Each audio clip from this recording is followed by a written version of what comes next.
and we've waited in anticipation for the forecast to deliver some light speed racing.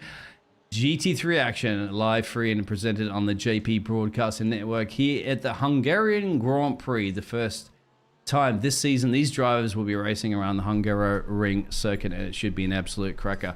Budapest is named as the city of BAVs, with about 250 public BAVs and spas that we need with such of these hot temperatures.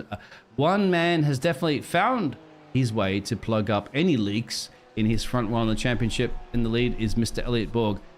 202.7 miles and a couple of zones here. But to bring you this entertainment tonight, I would be myself, Mr. Dean Biggles, and the man that never stops delivering the action, the details, pit lane reporting.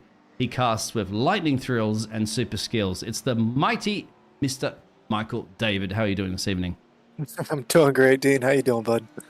Absolutely fantastic for this qualifying session. I got through that one, and yeah, well, you know, I probably nice. need a bar for that one. Don't as well, but anyway, qualifying is qualifying. We've given the boss a night off. He works so hard, doesn't he, Mr. Michael? So I'm going to step in at the moment there and bring the second round of the GT3 season. Yeah, no, you've given the boss the night off. I can't ride on your coattails for that one. This is on you. So, but Budapest, I love this track. Very intricate, very tight, hard to pass. Absolutely fun blast to drive, though. I love driving this track, so I'm really excited about tonight. We were talking a little bit beforehand. You don't know too much about the new 992, so tonight's going to be an experience for you with the new 992. Is that correct? Yes, it will be. Yeah, you bringing some new car action, of course, here at iRacing. We're on board with Ben Barnes at the moment. I believe he's in that new 992 machine. We'll take it around. Hungaro, Bring, of course. Coming into the first turn right here, as we saw in the rain a few years ago in the F1 race, can be very tricky here in iRacing. We don't have to worry about that precipitation. Long turn there, almost out of the hairpin, coming down here. And this is a little bit of a downhill, off-cambered sort of. And then you kind of start gaining the grip back as you exit the turn here. Staying on full power as you clip the curb out to the edge here. And then turn 5. Turn 5's always been a tough one for me. You clip the outside, you clip the inside. It's so easy to just get a little too fast out there. And if you hit that drain on the outside of that curbing, it's just an absolute disaster. One of the smallest part of the track right here, the chicane. Coming in here, you really got to drop your speed. Coming for the right, the left-hander. And then another little intricate left-hander into a right-hander here. Lots of back and forth here at the Hungaroring, as we'll see here. Take it out wide, and then another little wider left-hander into a swooping right-hander. And this is one of my favorite parts of the track. You come down full throttle down the hill here into the right-hander. Slam on the brakes. Hope that the front end grips. Come out to the left there, and then you got back-to-back hairpins to finish off a lap here at Hungaroring. You always got to be careful. So later on in the pits, in the pit cycle, you're going to see some people dropping into the pits, and you're going to see some people getting a little too close for comfort there coming into that final turn. Yes, and unfortunately we won't see those fans sliding down the mud, don't they, on the hills here at the Hungaroring that you've seen before in Formula 1. As he goes up into P5, so lets himself in 1.2 seconds off Mr. Joseph Collins. The men set the current fastest time. Elliot Borg, of course, in the championship. And real quick there, why I guess we have a little bit of time in the qualifying session. And Mr. Michael MD will go over currently the championship standings overall. So have a look at that on the screen right now. It should be showing up anytime second. There it is on the first race. Yep. Well, our standings here are showing correctly, but a little bit off. Elliot Borg and Yiling Huang are both tied at 17 points. Nathan Graham and Peter Muller are also tied at 14 points. So our top 4 there is really more of a top 1 and a top 3. We got Mac Miller coming through in 11 points, just 3 points off there. Dylan Gonez with 10 points, and then James Rep coming through with 9 points. Daniel Pereira in 8th place with 8 points. Ben Barnes, the Porsche we were just riding along with, there in 9th place with 7 points. Gabriel Burke sitting in 10th place on 6 points. Daniel Reishi with 5 points. Joseph Carnes, 4 points. Brandon Birmingham with 3 points, Brandon Thornhill with 2 points, and then Sean Atkins, Troy Banks, Brandon Murray, and John Silva all coming through with 1 point from week 1. Excellent. Thank you very much for that. And the reason why, of course, that they can be tied on the points, my friend, because it's not just one race, is there? Well, yeah, this is the reverse grid. So we have one race now. It's a 45-minute race, but they have a reverse grid for qualifying. So in order to contradict people trying to, kind of sandbag a little bit in the qualifying to get a better start for the actual race, they give a point system out. So it's 3rd place or 3 points, for taking pole, 2 points for taking second, and then 1 point for taking third. So you can get a little bit of a bonus there for taking pole position. Although, obviously, you start at the back of the field for our 45-minute race. There you go. Thank you very much for that. Ooh, the Audi just got real loose there. Getting a little loosey-goosey at the moment. Joseph Collins, Jay Smart, Elliot Borg still at the top of the timeship. Dylan is in P5. James Rep in for the Hillbilly Racing Team in P6. Still, some of these drivers right now there, Michael, have yet to set time. Mikhail Turkin, Gabe Burke, Troy Banks we're running on board with, and Jonathan Schwartz has not set a time just yet. I've been providing the time for right time. I think that's going to be Schwartz. Schwartz. Yeah, sorry. Schwartz. May the be with you. You know where that's going anyway. But he's in the Lamborghini, and my friend, he is the sole Lamborghini. Do you think it's a different opportunity to choose this car? Well, we've had a bit of a mixed bag of manufacturers this season. Last season it was a very Ferrari-dominated field. This season, a lot of people going for that new 992 Porsche. Elliot Borg in the lone Audi tonight. Everybody else going for everybody else going for the BMW except for Sean Atkins and Troy Banks there, and the Lamborghini. Sean driving the Ferrari. A lot of people really liking the 992. Personally, I've found it extremely enjoyable. I know a lot of the issues with the previous gen 911 were the fact that Porsches are just going to do Porsche things, that rear end's just going to slip out on you. I feel like the 992 is a lot more defined. It feels more adult. And it felt more comfortable to me to get closer to, my edge, which is a lot. You've been saying you love it living on the edge there, of course, Michael. Oh, yeah. The edge is very defined. So the limit of the grip on the 911, the new 992, I feel like it's easier to find the limit. While my limit is nowhere near the range that some of the guys in this field have, actually everybody in this field. But my limit, I felt like it was a lot easier to find in the new 992. It just felt more comfortable to drive. It felt more planted. I was actually having some issues with understeer in a 911. It was weird. Oh. So, yeah. Yeah, Porsche's usually the ones that hug the road, like your favorite grandma at some point, aren't they? As we can have a look at, see if Burke hits his first lap across the board there. Gabe Burke of the SBR Motorsports number 13 machine. Yet to set a time, actually. Unless that comes up a little bit. No, it must have invalidated it. So Jonathan has set that time. The only driver right now is that driver we're looking at right now on the pictures. But Elliot Borg, of course, the man that's leading the championship, or tied leading the championship, doesn't worry about all that Porsche club around him at the moment. Sticking with the Audi. Comfortable with the Audi.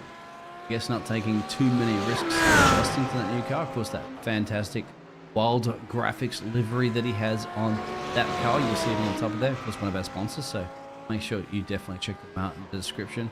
And look at that, my friend. Purple Sector 2. We're right on board with the man that can prove to, regardless of what the Porsches can bring to the updates, the Audi still is the powerhouse. It's man to control.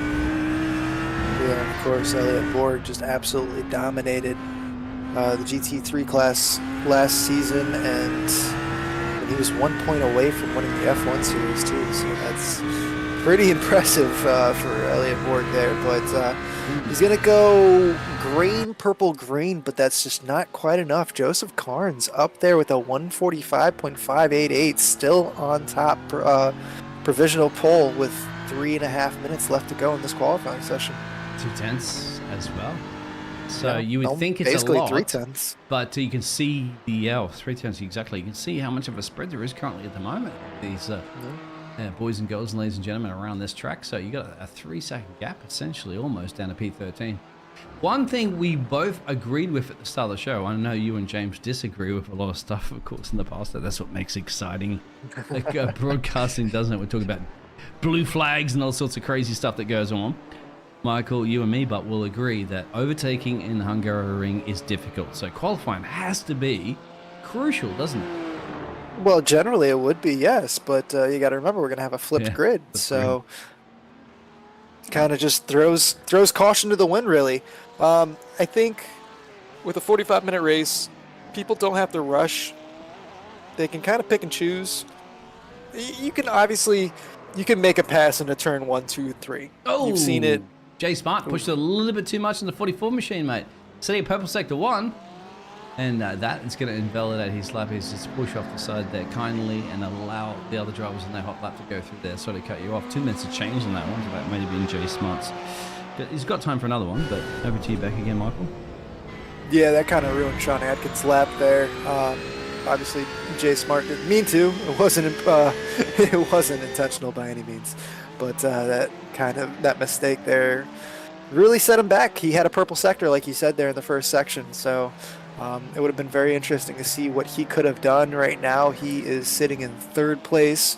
So even though it will start him towards the back of the pack, he's still going to get a point.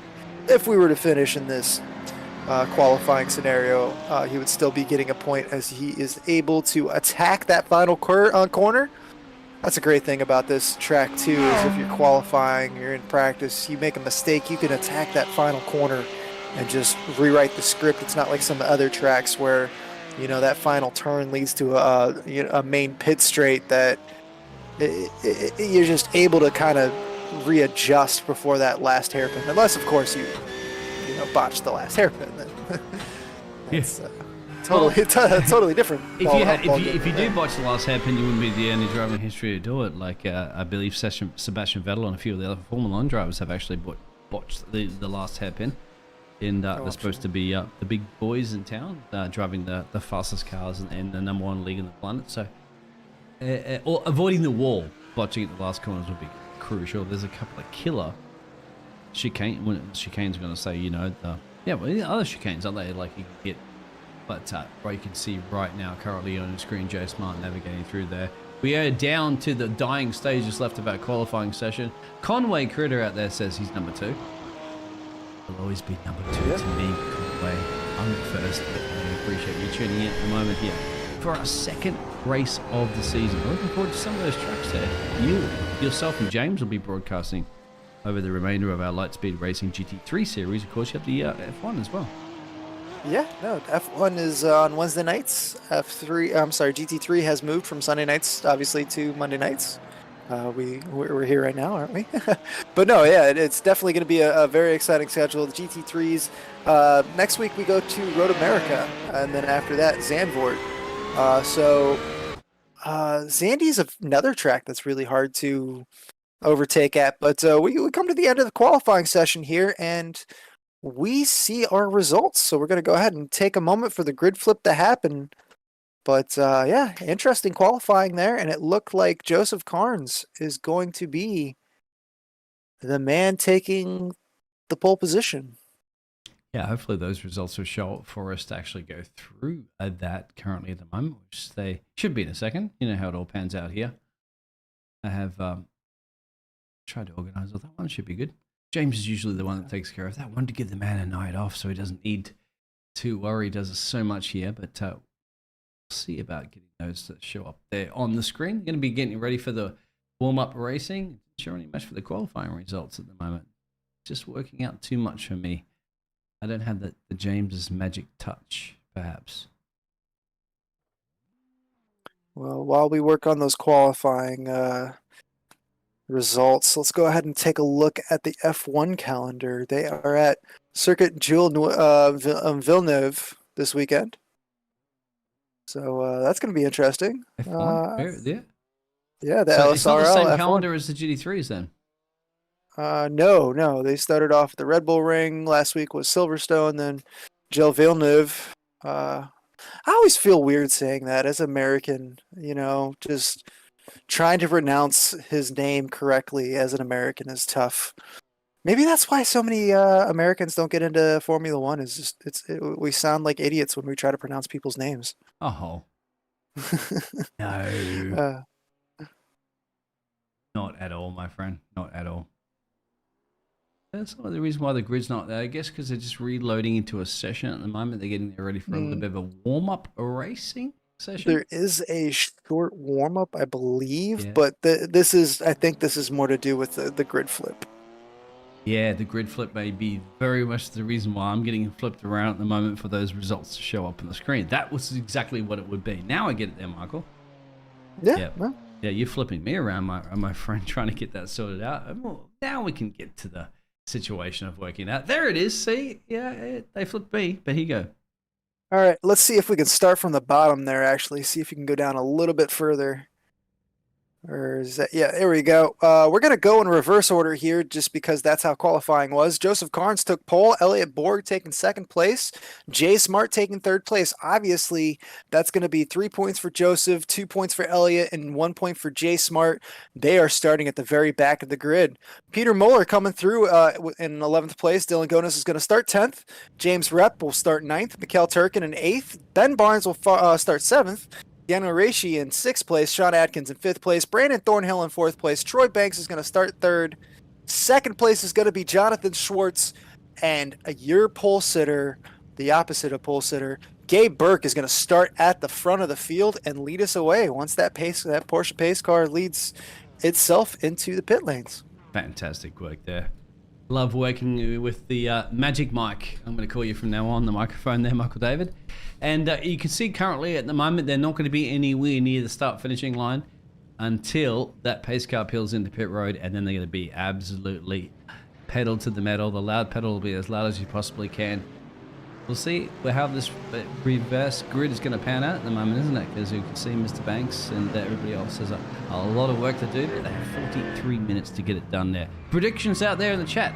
Who do you feel who can take the all-important round 2 here in Hungary and then go and visit one of those 450 baths that they have there, Michael? Yeah, I don't think I'm going to be jumping in a public bath anytime soon. But how about this? You tell me about how it went, and I'll take your word for it. But we're going to be coming to lights out, and away we go as Gabe Burke leads us away, and the lights are out, and we are gone.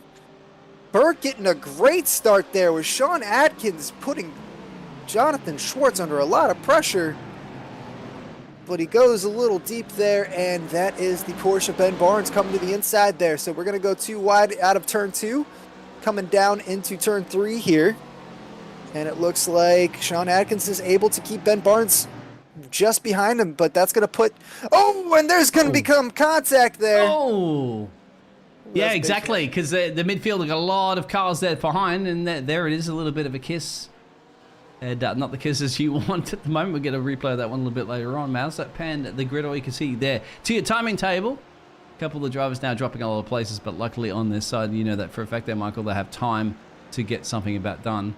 Elliot Borg, I believe, is making a position gain there as well too. But still, the Mercs are on top. I have to say, Mercedes, well, even in F1, not done too bad at the moment, but currently in this GT3, they are doing okay. Action. Yeah, great everywhere. start there by Gabe Burke and Jonathan Schwartz. Sean Atkins was trying to put a little pressure on them, but he immediately came under pressure with Ben Barnes. Ben Barnes obviously getting spun around there with James Rep and falling all the way back down the field there, but that's just going to help Elliot Borg, Jay Smart, and Joseph Carnes out up into 8th, 9th, and 10th place. So this is going to be an exciting race here. We're going to see quite a few overtakes, it looks like. Everybody's just kind of feeling each other out. It's real easy to get into a procession here, but this is one of the best overtaking points if you can follow the car through the final hairpin here, and you can plant yourself right behind them, get a little bit of slipstream. Obviously, we don't have DRS and GT3 racing, but you can still get a little bit of a slipstream, and if you can get a better exit, you have a chance to make an overtake here into turn 1. There's a couple different lines you can take. So we see Dylan Gonez, Black Gold Racing, trying to make the move there on Mikhail Turkin. It looks like he's going to have the inside line, but that's going to give Mikhail the inside line to turn 3. And then there's a slow-moving Porsche. Oh, is that Peter Muller? Oh, what was going on with Peter Muller there? Yeah, the Petester. He's in the middle of a sandwich, wasn't he, with multiple cars, but further up the action, we had to see how this is going to pan out between Mikhail Turkin there, Dylan Gonez, and you got Joseph Carnes. Remember, Joseph was the man to put it on pole. Going to be side by side. It's Jay Smart lurking in the background. Elliot Borg. Hey, you're welcome to round 2 of the season. Elliot's had a little bit cooked at the gas. He's spun out of that corner all by himself, my friend. But keep your eyes peeled up the road because you have Dylan making a run here. Jay Smart, Joseph. This is amazing. Only lap 2. 41 minutes to go, Michael. Yeah, this has been a great opening session here. These first 2 laps, we've seen lots of contact. So obviously early in the season, we want to see a little bit cleaner racing, but it looked like people were just kind of getting crunched up in an accordion effect there, and there just wasn't really any place for anyone to go. Elliot Borg having a little bit of an issue with the rear end of that Audi. You were talking about in qualifying, going with the known quantity over going with the new Porsche, but that Audi likes to have a loose rear end almost as much as the Porsche does. So you got to be very careful there. Obviously, Elliot Borg knows exactly how to handle the cars that he's got underneath of him. So we're not too worried about him. It's early in the season. He'll be able to move his way back up the field, but still very, very, very tense racing here as we come to lap 3, and that's going to put Jay Smart right on the back of our pole sitter, Joseph Carnes. Just like you said, is Jay Smart going to try to make a move here into turn 1? I think so. I think if you do anything, you got to remember Mr. Carnes is quick. He's gained 7 positions through all that traffic, through all that carnage. We'll get a replay of that in a little bit. But Jay Smart's going to try to keep him very, very honest here. And why not? Don't let him get up the road. He's going to be confident, but I have to look at this one. There is going to be a tight battle at the top of the timesheets, at the top of the here, between both of the Mercedes there. Lurking in the back end is that Ferrari. Let's see it's going to pan out here before they're going to venture their way into sector 2.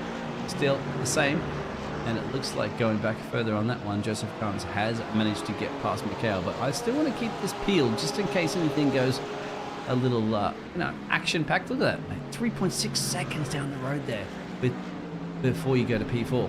This is where the hot zone is at the business and timesheet.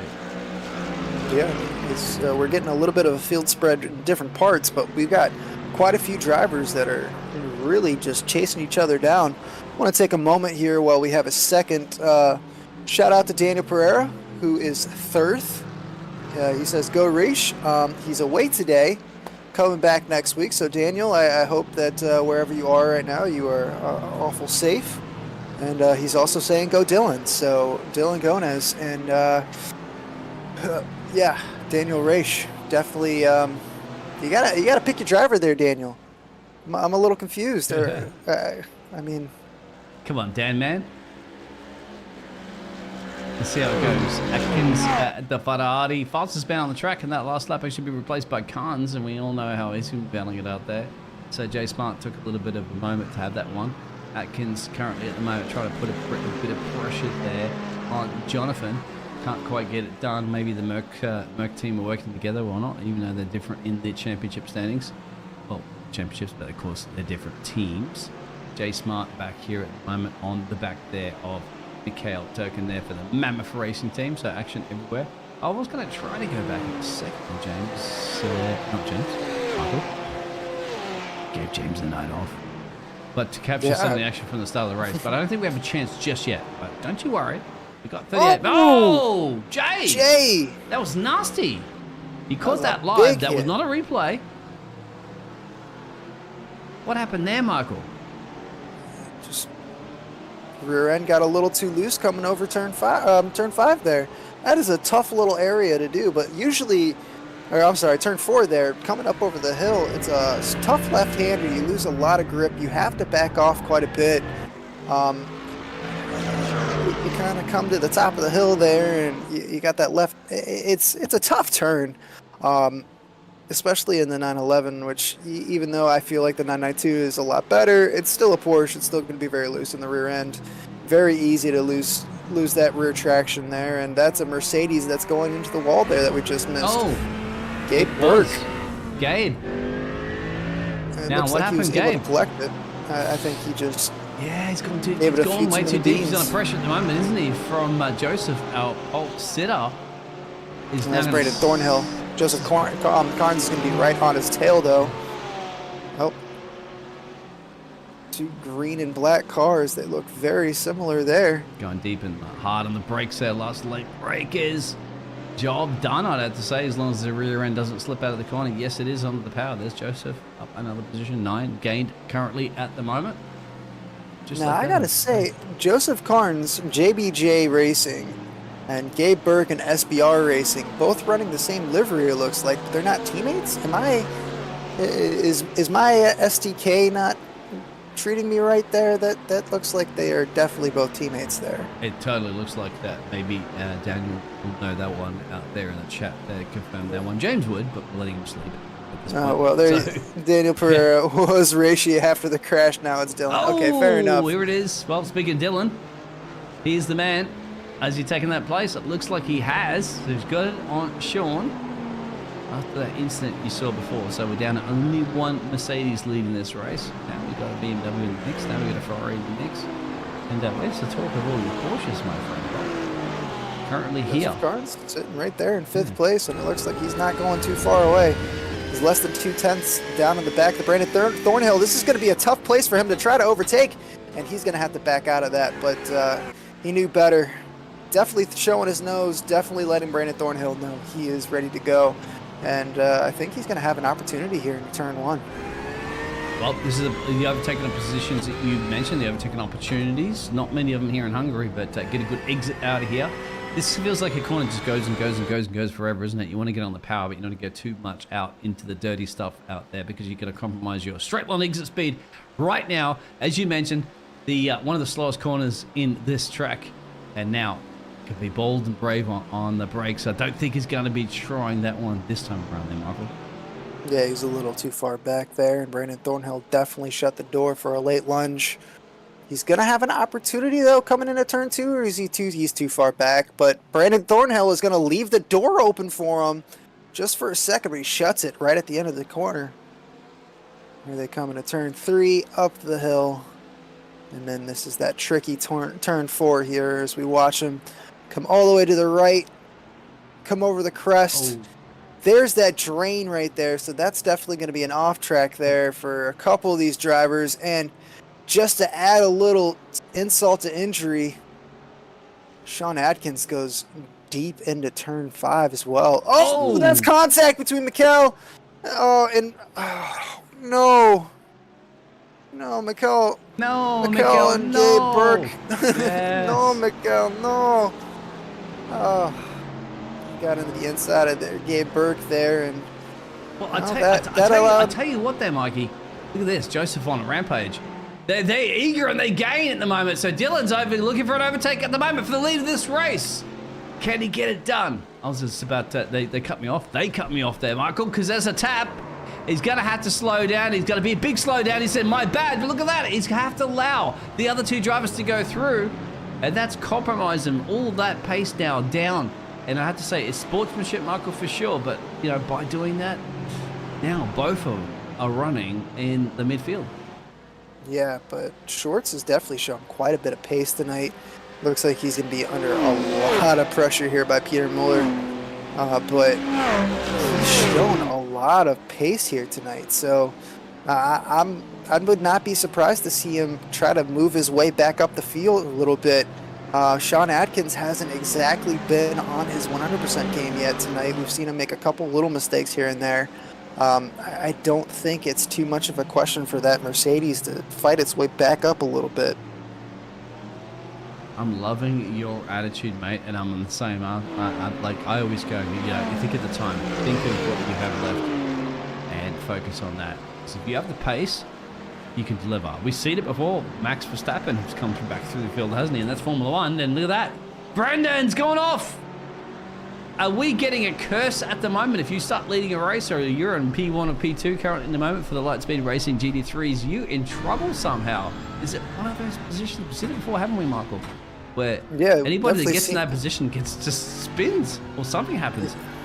Yeah, we didn't really catch. Maybe we'll get a bit of a replay here in a moment. But yeah, no idea what really happened there to Brandon. All of a sudden, he was just... We haven't had a chance to go to any of the replays yet, but at this point, we'll go to this one. We'll try to get it full speed for you because we don't have all the time in the world. And I think he's lost in his own here. Let's have a look. I don't think there's contact. It's gone too deep in it. There's the rear going. There it is. Yep, that's exactly what happened there. That was all by himself. Moves off the racing line and slots back into position in the 7th place, right behind Peter Muller, who's fallen off the back of Gabe Burke a little bit. I thought Peter Muller was going to give these two Mercedes a little bit of a run for their money, but the Mercedes have dropped him a little bit here as Elliott Borg is being chased down by Jay Smart. Jay Smart having that huge contact with the wall earlier. So this is more of a... Got a good exit. Concert. He's got a great exit. Great exit. He gets the power on right now. As you said, he's going to follow his there. Michael, go ahead. No, I'm sorry. I didn't mean to cut you off there, but there's a lot of damage to that front of the Audi, too. Did not know that Elliott Borg had such a hard hit. No, you're right. Michael, call this one. Oh, that's going to be down the inside here in the turn 1. Jay Smart's going to have a great run out of turn 1 into turn 2. And Elliott Borg is going to have the inside line, but he's going to have to, it's going to be an over-under, and he's going to block it. So Elliott Borg is able to maintain his position in 8th place. So it's a bit of a battle between the two damaged cars. Two very fast drivers, but two very dinged-up cars. And there's a reason why Elliott Borg is the man leading the championship currently. The moment tied in the championship because the man knows how to handle a car when he needs to handle it. He's got the wildest graphics on that car, and he's one of the wildest drivers on the planet, being Mr. J Smart. For the Smart Racing team, he's got Ben Barnes behind him as his teammate. Now, you wonder if they're going to work together, right? Because, surely they're not going to be looking to fight each other at this point. You mentioned that with the liveries. You can see the purple wheel rims there for J Smart, the white rims there for this man, Ben Barnes. Yeah, these two have an opportunity here to work together and get past Elliott Borg. Elliott Borg obviously is a little dinged up. So is Jay Smart. So maybe Jay is able to use Ben in some way, shape, or form to kind of block a little bit. But yeah, this is where it's going to become very interesting when people start jumping into that pit lane, coming into the final turn. It's going to be very. That's a bad exit. Very wide. That's going to be a slowdown. It may very well be, and I think Elliott Borg might have a little bit of a smile on the Audi's face, even with that dinged up there, knowing that Jay's exit you need into this turn 1 for a possible overtake has been destroyed for this lap. So a little bit of breathing space you'd have to say for a driver, because that's his massive pressure, isn't it? Coming out of that final corner, gotta get it all perfect. He did. Jay Smart's not going to give up, of course. You know that for a fact. A 44 machine, everything in his power, knowing exactly as you mentioned that Elliott Borg's car is, it could do with a couple of bit of duct tape and a hammer or two. Yeah, well, Jay Smart's sitting right there in that same position, so it's not like his car hasn't seen the inside of the wall that we just saw, actually. But yeah, really the only true place that you could throw a move on is going to be turn 1 or turn 2. Everywhere else on this track is really, if you're going to make a move, it's going to be by a mistake made by the car in front of you. The track's not very wide. It's not a road course it's not a street course by any means, but it's not the widest track that we go through on the F1 circuit or the GT3 circuit. Obviously, it's a little bit wider than Brands Hatch, where we were last week, which gave excellent racing up and down the field, just like tonight. I love Brands Hatch. Biggles, how do you feel about Brands? I love it. It's my favorite UK track, absolutely, for sure. Because the elevation changes, the old classic thing of Brands Hatch. Even in the pit road, my friend, it has like old brick garages and stuff like that. You can't top that for motorsports. Silverstone's been kind of updated, it's got variations and stuff like that, old airfield. But Brands Hatch, it's got everything. It's got everything. So at some point in the future, maybe we'll get F1 that goes there. Probably a little too dangerous these days, considering the elevation changes. But Yeah, I can't see F1 going back. But to GT3s can, and they have a lot of fun around there. Oh, yeah. Oh, that was a big mistake there by Burke. Gabe Burke getting very wide coming out of turn 1 here. He's going to be able to keep the inside line, but Peter Moeller has an opportunity to sling one on the outside. That's going to take him to the inside line of turn 3. So is he going to be able to pinch this off? Yes, he is. That is going to be the move there for Peter Moeller. Big mistake by Gabe Burke. And that's going to bring Brandon Thornhill back into play here. Brandon Thornhill was racing up near the front of the field as well. We saw him up in the first place and make a mistake. He has to back out of it. He made that mistake right there in that turn. Eye of the BMW Tiger, because you can always look at those eyes, aren't you, in the BMW front livery. Look at it. It's just like a tiger hunting you down, or a lion, isn't it? I don't know what it is, those BMWs, but they are not something you want to see in your rear vision mirrors, and especially if you're not the likes of Gabe Burke there in the SBR Motorsports machine, currently running a P6 after that battle with Peter Moeller in the Porsche. So see how that pans out. They haven't taken any pit stop at the moment. Lap 10 of 27 minutes to go. Forget the laps. It's not a lap count. It's over a time count. This Battle Royale, my friend, and not in the Fortnite version, but in the GT3 Lightspeed Racing version. Yeah, this is way more interesting to me, Form Battle Royale than the Fortnite thing. But I mean, I don't know. I guess that the exit. Look at this. This is the racing lines you have here. You know for a fact. You mentioned this, didn't you, Michael? It's all about the exit out of the final turn, and maybe they should have got your memo. They did get your memo. It looks like Brandon Thornhill got the memo. He took a completely different line through that through that last hairpin, as he's gonna have a. Oh, he had to back out of it. Mercedes got a way better exit, so that's going to be another lap or two here for Brandon Thornhill before he's able to put himself back in that position. But he had a great exit out of that final hairpin. That's what it's all about. We've seen Jay Smart do that before. He's a little bit further down on Elliott Borg. Remember, that's something you're going to be, if you're tuning in right now, please hit the like and subscribe button, and definitely join the Discord and be a part of the Lightspeed racing community. GT3s, Formula 1, just hang out with the blokes. They're very friendly. If you want to go quick in these cars, they're all around to help you. Look at that. Just like that. There goes Mr. Yeah, Brandon Thornhill taking the inside there. That was another mistake by Gabe Burke, and that's going to put him under a ton of pressure by the likes of Elliott Borg and Jay Smart. Oh, two names you do not want in your review mirrors, is it? No, not at all. That's like having Ayrton Senna, Michael Schumacher, and Lewis Hamilton all tucking up in your gearbox. They're not three drivers I would not want to have. And that's going to be Mr. it for Elliott Borg and Jay Smart. They're both going to make the move there. Yeah, I think very Gabe Burke didn't want to put up that fight at this point, mate. Don't blame him. Yeah, it looked like he didn't defend too hard there. Not a place on the track. Was in your gearbox, absolutely not. Would you put up a big fight? I wouldn't really. Well, because as soon as you leave Ayrton Senna a gap, he's going to go for it. So, well, I mean, there isn't much of a fight to put up. I mean, if it likes Nigel Mansell, then Michael Schumacher and all that struggle with that. Yeah, we go. But look at Jay Smart right now, and Elliott Borg. This is a sign to see what's going to be happening this season. It's a forecast essentially of potentials. Oh, Gabe Burke coming in real hard. Gabe is like, you snooze, you lose, my friends. Come on, get on with it. Burke, I love Burke's opportunity to continue with this one. He's like, I'll let you through, guys. Get something done. Otherwise, I'm going to take this one back any day of the week. Get on, you, Gabe. I'm loving this energy. He's not intimidated, is he, by these other two champions?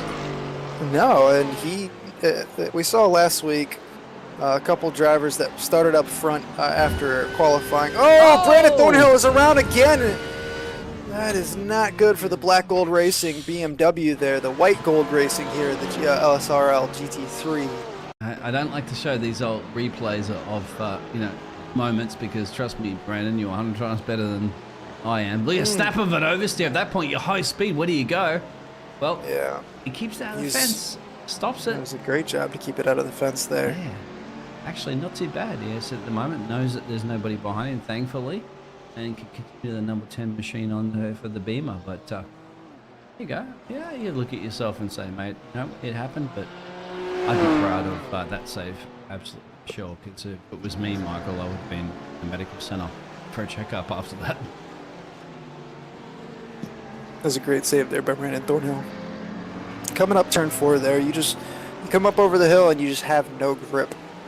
And you're turning left and the track's kind of falling away from you. And then you have this drainage ditch to your outside that if you touch is just game over. You want that drainage ditch there, Michael? Like you have a big thing with that drainage ditch. You want to get it welded down or something like that? Actually, it's James. I was watching a race that James was casting one day, and he just kept going on and on and on about the drainage ditch, and now I just can't get it out of my head.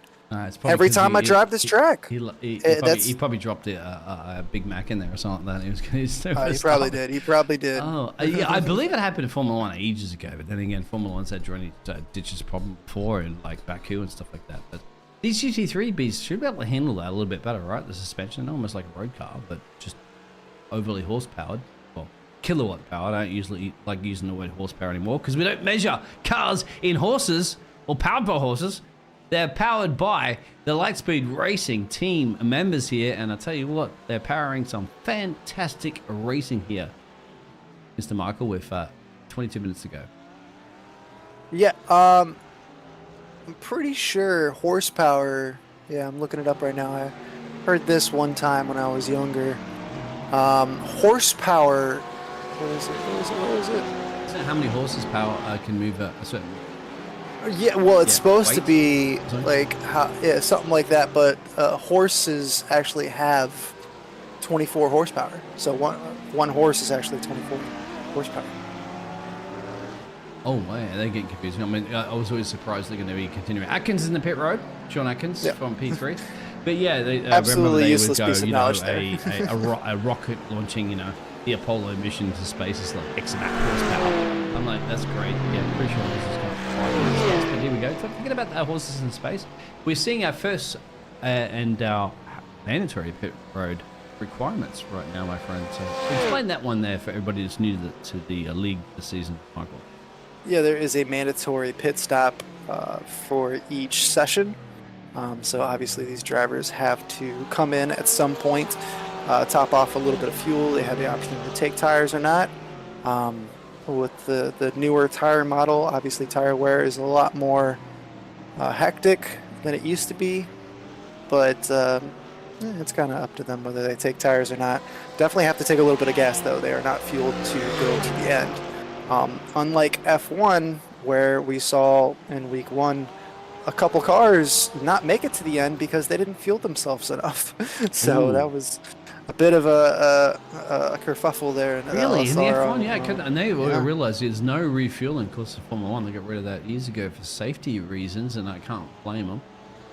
So, they do that with the GT3, as you mentioned. But tyres, I mean, you can take some tyres, man. It's going to cost you at least an extra 5 seconds or something, wouldn't it? Oh, yeah, it's definitely going to cost you, but with a tight track like this, tire wear is very high.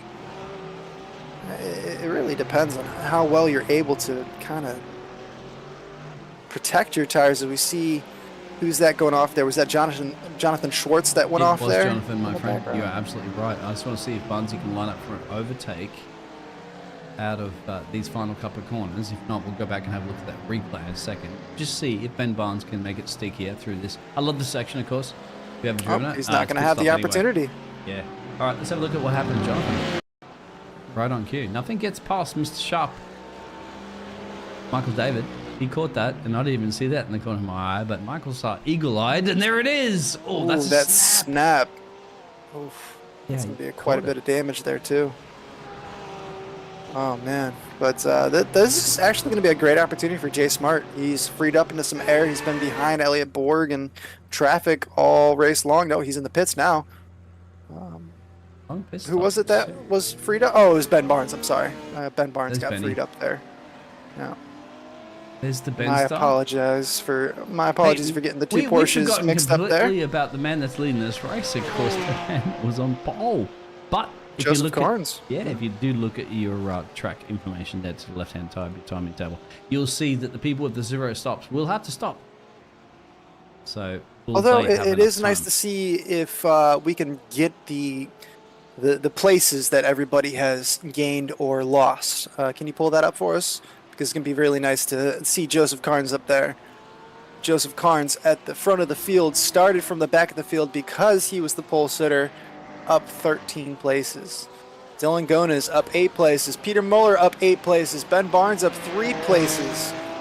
Elliot Borg up 6 places in the 7th place. But that top 4, like you just said, Biggles still needs to pit. So this is still going to be quite interesting. Box. Look at the exit speed J Smart's got again.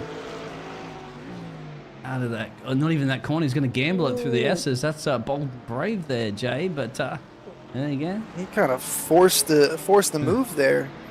Gabe Burke didn't really have a choice but to either wreck it or back out. So Jay Smart really just not taking no for an answer there. And Jay generally doesn't. I think Jay Smart this season, my friend, is going to be absolutely feisty through the season. I'm not surprised. He wants that. He wants that championship. He wants that trophy.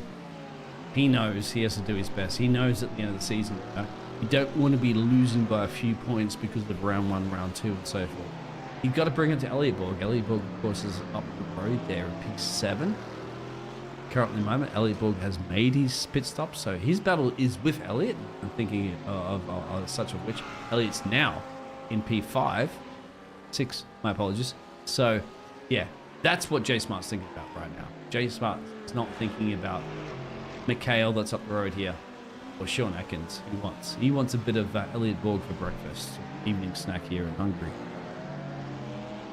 What's going to be even more interesting is now that they've been in the pits, they've got the damage fixed up on both their cars. Elliot Borg and Jay Smart going to be off to the races here. Elliot Borg, right now, give or take, could be on a podium spot right now. That's what happened to Sean Atkins, I think. Has he gone too deep here? Yes. Oh, and he's going to hit the wall. Oh, and he did a big hit. He did a Sebastian Vettel, but Sebastian Vettel managed to actually swing it around and keep it out of the fence, and and the worst thing about that, Michael, is that's before you start another lap. So if you were to bid it, say, a couple of corners before, you have an opportunity to go on the pit road. At this point, you've got a whole lap to go to find out how bad is this car damaged. Yeah, and you don't really have any choice. You have to, and that's a huge snap of understeer there. So I'm going to go ahead and assume that his car is crabbing in some sort of way, shape, or form. It looks like we're going to see Mikhail Turkin under a ton of pressure by Jay Smart. We saw Jay Smart force the issue there with Gabe Burke. Is he going to do the same thing here with Mikhail? I think he is. He's looking for every chance he can. He's a little bit too far back at this point in time, but he's just gaining, coming into the second to last hairpin. We'll see if he's able to make a move into turn 1, or if he just forces the issue early. If he gets good time, he's got the fastest third sector as well, too. He's absolutely flying. You do have drivers coming out of the pit road. Ben Bones coming into the pit road right now, so it's going to be more crucial. He can get an exit here, get the toe. He will get on the power. He should get the overtake done. Where's Ben on the track? Ben exiting the pit road. He's going to have an opportunity here. Dive to the inside. He's going to have a big opportunity here. He's got the inside line. He's going to take the inside line. He's very, very controlled. He has that job done and dusted. Door shut before they even thought about the exit of the turn. Great move by Jay Smart. Jay is in town this season. Oh, he's lost the rear, though! Jay, why? Michael was giving you a boost. I was giving you a boost. Cooked it too much into that corner. What do you reckon? Should we have a look at that? There was contact between drivers there, Michael. Let's have a look. Well, the contact was made after. Mikhail was trying to slow down and didn't really have a chance to. He just loses the rear here. So confident with his speed, and it was great, isn't it? At that point, yeah, Michael Such a slow loss, though. Yeah, that is so tough to come back from. In the Porsche, it's like you just feel like you're just a deer in the headlights, drifting across ice. Yeah, second accident. It's the same one before. Anyway, that means Jay Smart's chances of the great job he's been doing so far is getting very, very limited. 30 minutes and change to go now. And he's actually out. He has jumped to the pits, and no, Jay, we will no longer see Jay back on track. Yeah, no, that is nothing but frustration there. He has been doing everything he can to get back into the swing of things here tonight. And yeah, maybe if we get hold of Jay, he can have a bit of a chat to us if he's all cool and calm and collected. We don't know what's going on, but maybe we could find out from the driver. We will find out currently at the moment that Daniel in the BMW is going to take his second pit stop for the BMW. So, and Mikhail, of course, he had that damage there before. Not of his fault whatsoever, as you mentioned. He just was going into the corner there and unfortunately had a J-Smart car facing to the side, so nowhere to go. Yeah, that might have been a drive-through penalty. Oh, not even yeah, didn't even stop the box. But yeah, Joseph Carnes now, man who qualified on pole, is now sitting in pit road there. Michael.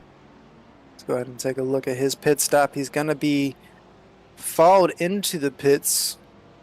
I'm not sure who that is right behind him. That's Ben Barnes right behind him. Ben Barnes is going to follow him in the pits. Ben Barnes back in 11th place. But yeah, this is going to be our leader pitting. So that leaves just Peter Muller out there without stopping so far. He's going to go ahead and take the lead of the race right now, get some clean air. Joseph Carnes coming to the pit exit. Dylan Gonez is coming down the pit straight. This is going to be a close one. It looks like Dylan's going to have the speed, but I don't think he's going to have the track position. Joseph Carnes is going to be able to keep that second place for now, with Peter Muller still yet to pit. So Joseph Carnes right now in second place, but provisionally on the top rung of the steps. Dylan Gonez had a great opportunity there, but was just a little too far back to make up that time. 1.8 seconds back, up 7 spots tonight. He's got Elliot Borg 27 seconds down the track behind him. So not too much to worry about from Elliot, but if you're these guys up front, you have to take advantage of the fact that even though Elliot's in 4th place right now, he's not having the best of night. No, he's making up for it. Have you got a 28-second gap over a world champion of Lightspeed Racing League? You got a bit of a thumbs up to yourself.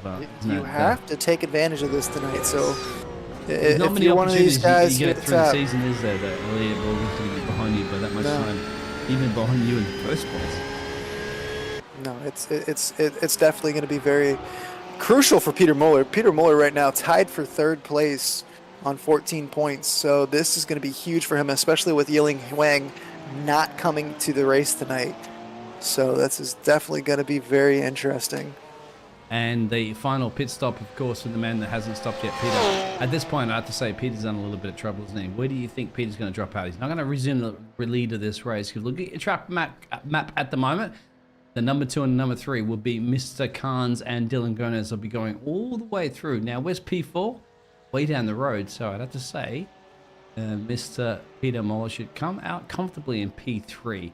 But will he get ahead of Elliot Borg? He should, right? Elliot Borg's, you can see he's coming around the final he's sector already or so. kind of, yeah, he's already coming through here.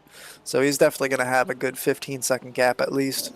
So no pressure there. 10 seconds up the road from P2, but still solid race here so far for Peter Muller.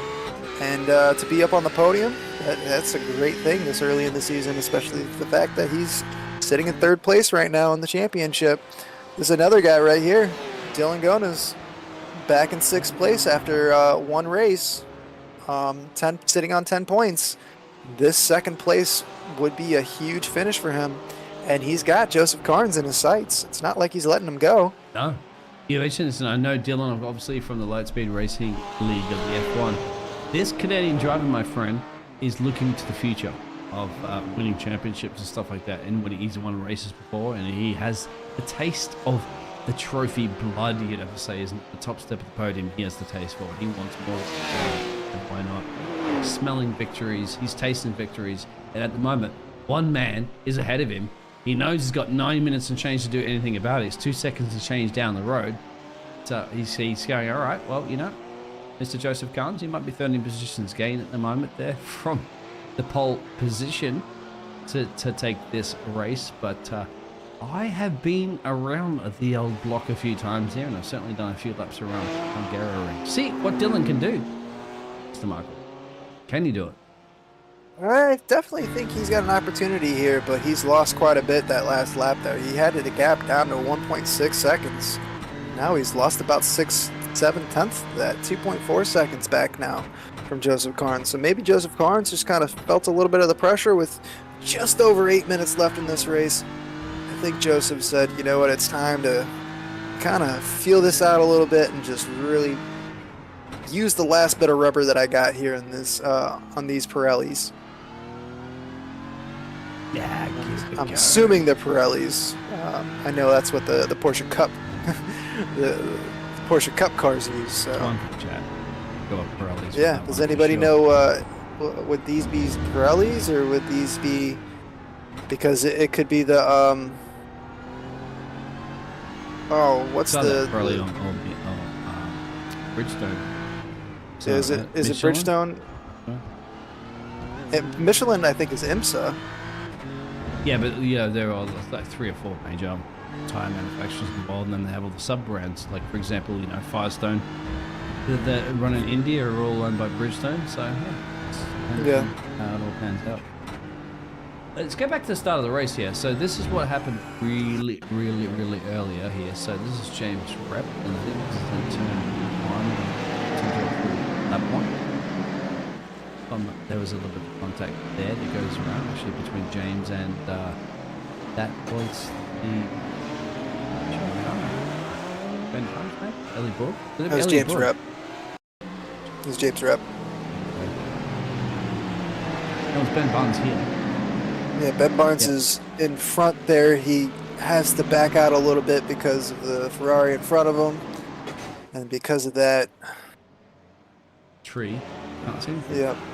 James Rep gets in the back of him because of that tree. Damn but tree. no, it was just more of like an accordion effect there. They all kind of came together, and they just didn't have just enough room there. So unfortunately for everybody in that situation, they just kind of got put out a little bit. But luckily for a lot of these drivers, it's a 45-minute race.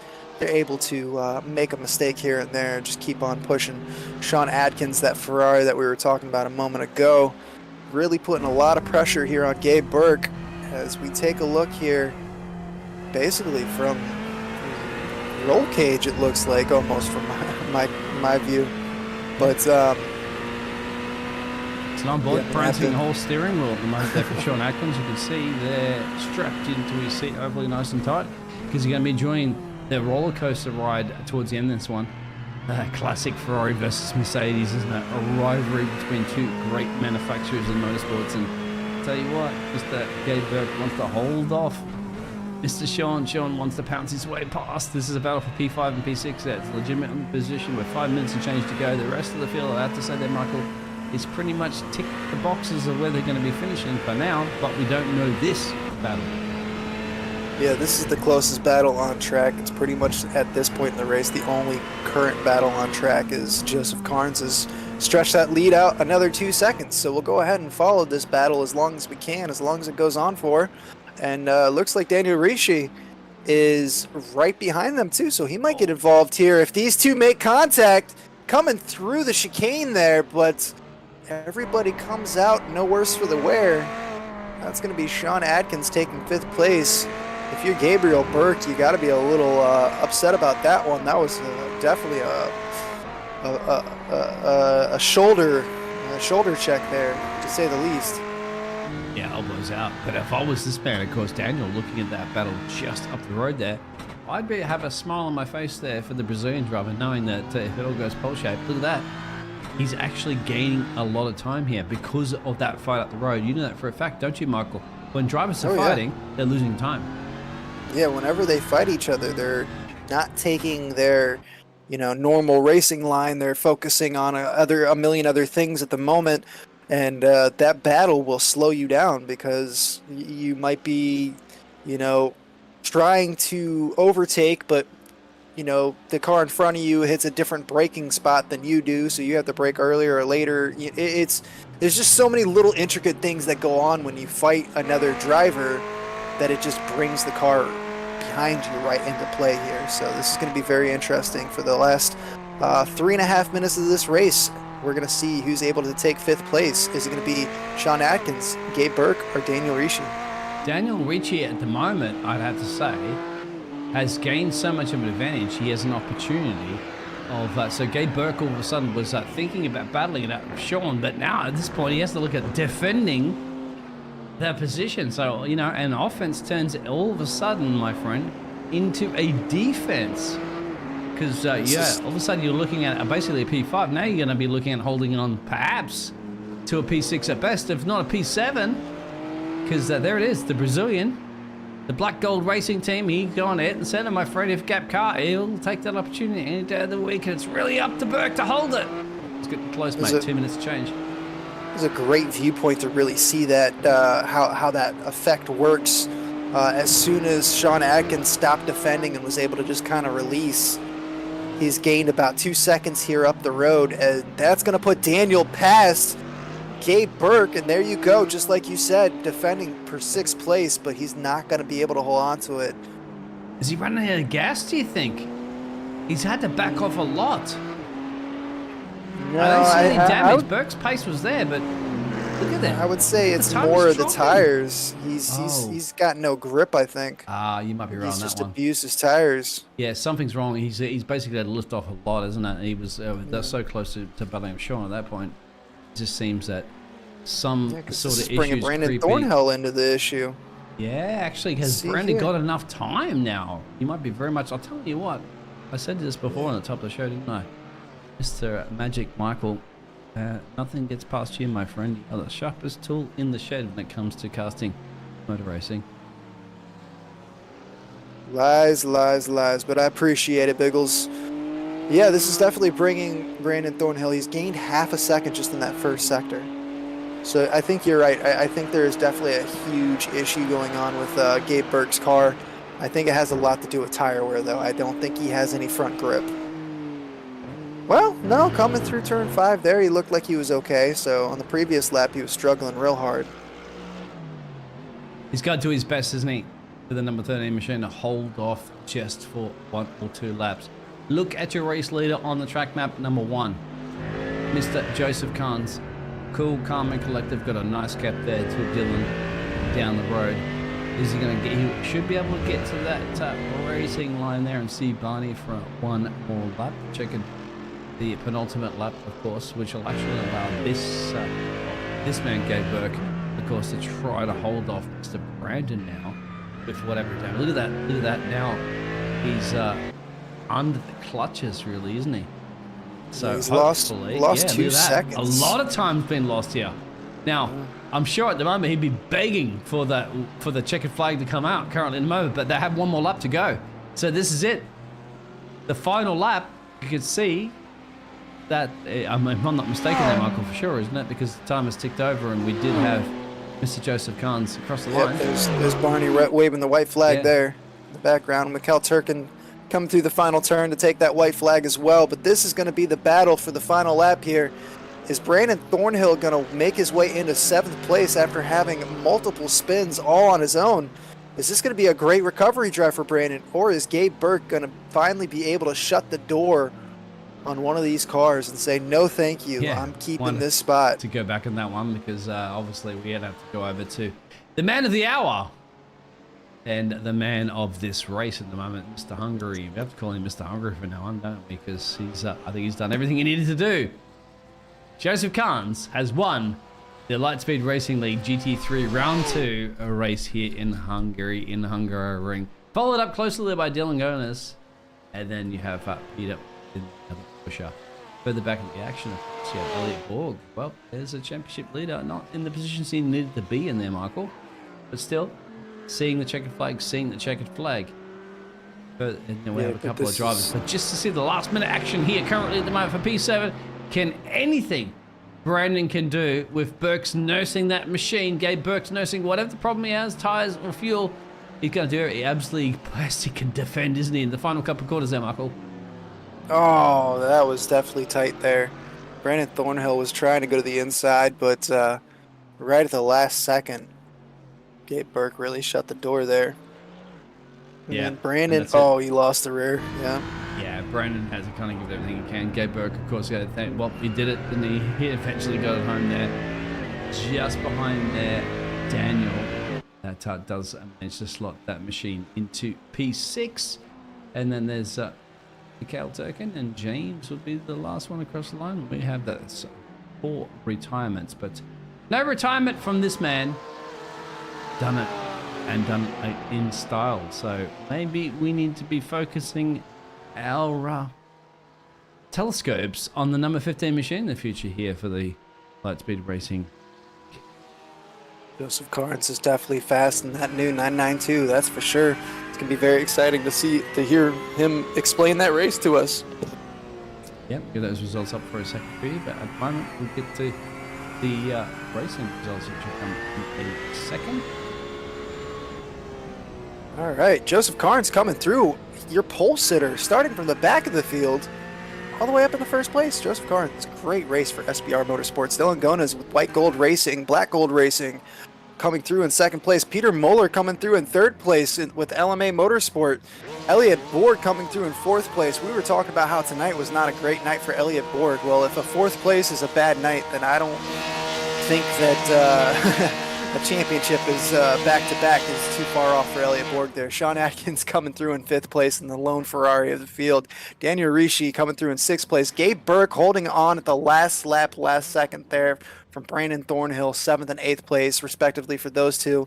Mikhail Turkin coming through in ninth place. James Rep finishing up the final running cars in 10th place. Ben Barnes, Jay Smart, Jonathan Schwartz, and Troy Banks all finishing from the pit lane, unfortunately, for those drivers. But it was a great race, great evening of racing. Biggles, glad to have been able to cast it with you. And are we gonna get some conversations going here with our podium sitters? I believe so. If they are available, of course, we will certainly pull them in and be available, because that's what it's all about here at Lightspeed Racing. Yeah, who would you leave the crown on? There's Dylan. Yep, we got Dylan. I'm gonna go ahead and Dylan.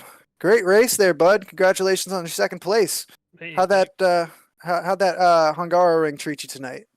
it was good. It would have been better if I would have known that you don't really lose much time taking one set of tires. Yeah, no, Yeah. obviously that's a crucial part of the strategy that you would really love to have back.